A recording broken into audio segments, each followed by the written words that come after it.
It's well documented. I have personally talked to Paul Benassi. I had a 5-hour interview with him. It's a tape that's available. I don't have it with me here, but you can order it.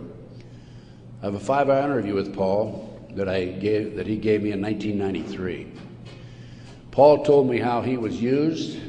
He was part of the kidnapping crew and was used as a decoy when he was 10, 11, 12 years old in parks, shopping malls, to attract the children over near where the adults were in a car waiting for them.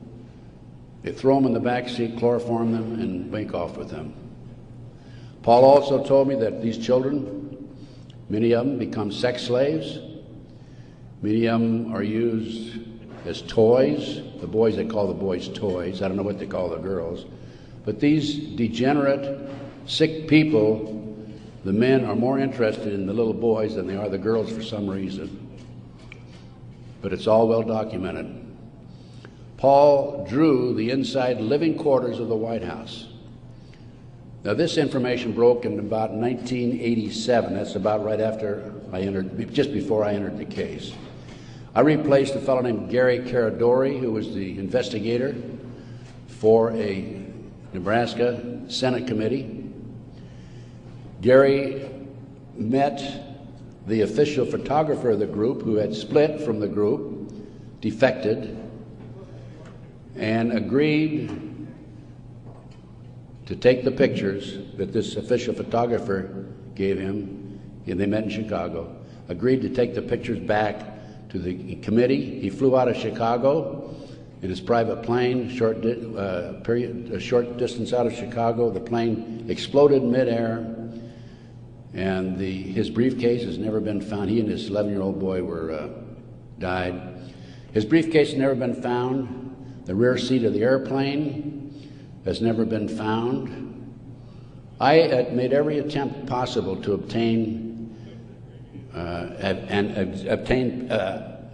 possession of or control of that plane, because I wanted to examine it for bomb chemicals, particularly the back seat. It's no longer available. Nobody knows what happened to it. Gary Caradori was a civilian, yet it was taken to a military base for examination. A deputy sheriff was the first one on the scene. He saw the pictures. He started picking up the pictures. An FBI agent came along, took the pictures away from him, told him to keep his mouth shut. He started talking to a few people. A year later, his wife was murdered. He's no longer talking. This international child kidnapping ring, I later learned, was out of Washington, D.C. It was very active, and the organization is known as the Finders. And I have a report on the Finders back there. Everything I'm telling you is documented, by the way. The Finders has been established and operating throughout the 1960s up to the present time. It was exposed in 1987. They moved their operation to Wichita, Kansas, and they're operating right today in Wichita, Kansas. I have taken my report to the FBI a half a dozen times, demanded an investigation, and I have yet to be interviewed. So we have the Finders,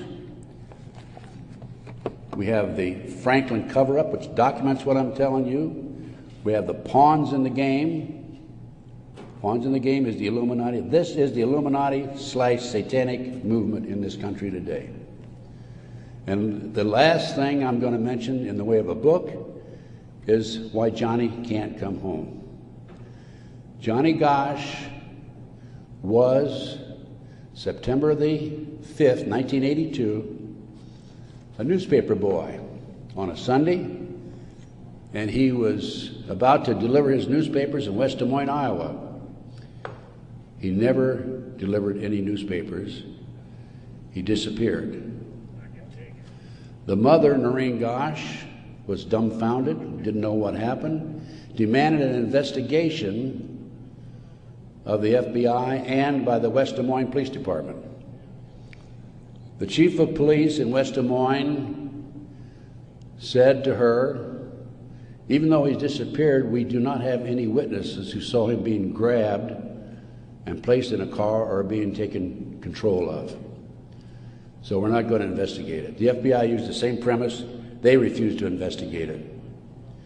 Now, I've been involved in kidnappings in the FBI, and I can tell you that it's automatic within 24 hours, at the end of 24 hours, that we had to go in my day, this was back in the 50s, 60s, and 70s, we had to go in and start investigating the case after they've disappeared for 24 hours. Today, as I stand here and you sit there, the children are disappearing in this country at the rate of 83 per hour. That's over 700,000 children a year. Now, I can go back to July 1982. The Reader's Digest claimed there were 100,000 children disappearing every year. There's another statistic that I find very interesting, and that is that it is estimated 2,500 children are kidnapped and murdered in this country every year. That's an unbelievable figure. Yet, the FBI refuses to investigate it. Now, after the Nebraska case, and part of the Nebraska case, most recently, we have a young man named Jeff Gannon, who has appeared in the White House using a fraudulent press pass. This has happened within the last month. Certain people in the White House were questioning him and were suspicious of him because when he would engage in a press conference with the president, President Bush, he was asking what they call soft questions. Soft questions meaning the president would have an answer for them, he'd look good. Somebody started checking into his background. They learned that he was actually an individual named Jim Guckert. This is all on the internet, by the way. And Guckert had a homosexual website. So Jeff Gannon is an alias of Jim Guckert. Now, his picture appeared in the internet, and he is believed to be Johnny Gosch, who was kidnapped September the 5, 1982. The mother, Noreen Gosch, who wrote this book, Why Johnny Can't Come Home, I have a 2-hour interview with her on video, available again if you want to check my order blank. She did not sit still for this. Can you imagine if the 83 mothers of children who disappear every hour would do what Noreen Gosch has done? We wouldn't have this problem today. She went to the FBI, demanded an investigation. They refused to investigate. The police refused to investigate because the case tied into the Franklin cover-up. Some of our top politicians in the country, leading businessmen, Harold Anderson was identified by the children, past publisher of the Omaha World Herald. The head of the Nebraska Forestry Service was identified by these children. There 80 children came forward in this Nebraska case. And it goes, as I said, right up to the White House. In 1987, according to Paul Benassi, he was furnishing toys, or little boys, young boys, to the sick people, certain sick individuals, in the White House itself. I have the names of some of these people. No need to mention it here. Some of them are mentioned in the Franklin cover-up. But it does appear that Jeff Gannon is, in fact, Johnny Gosch. Noreen Gosch, the mother, has looked at the pictures.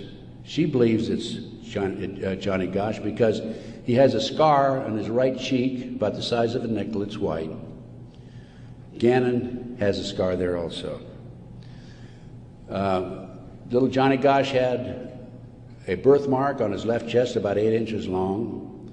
From looking at pictures of Jeff Gannon on the internet, it appears that he had a birthmark at one time, and there's been an attempt to erase it.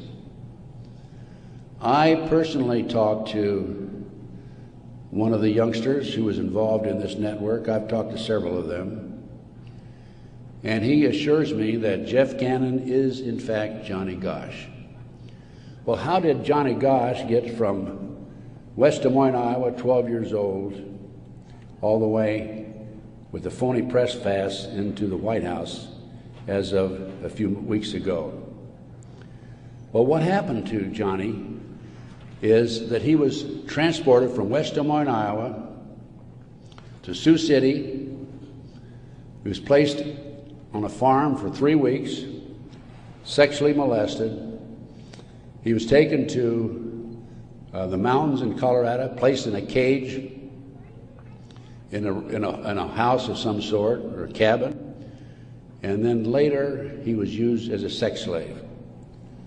They didn't kill him, they didn't sacrifice him, although a number of these kids are sacrificed in satanic ceremonies. Now, he escaped with another young man. They stole a car, and in 1997, Johnny knocked on his mother's door at 2:30 in the morning, Noreen Gosch, and said he wanted to talk to her. He was there with another young boy. He came in, he told Noreen, he says, "Mother, I was kidnapped.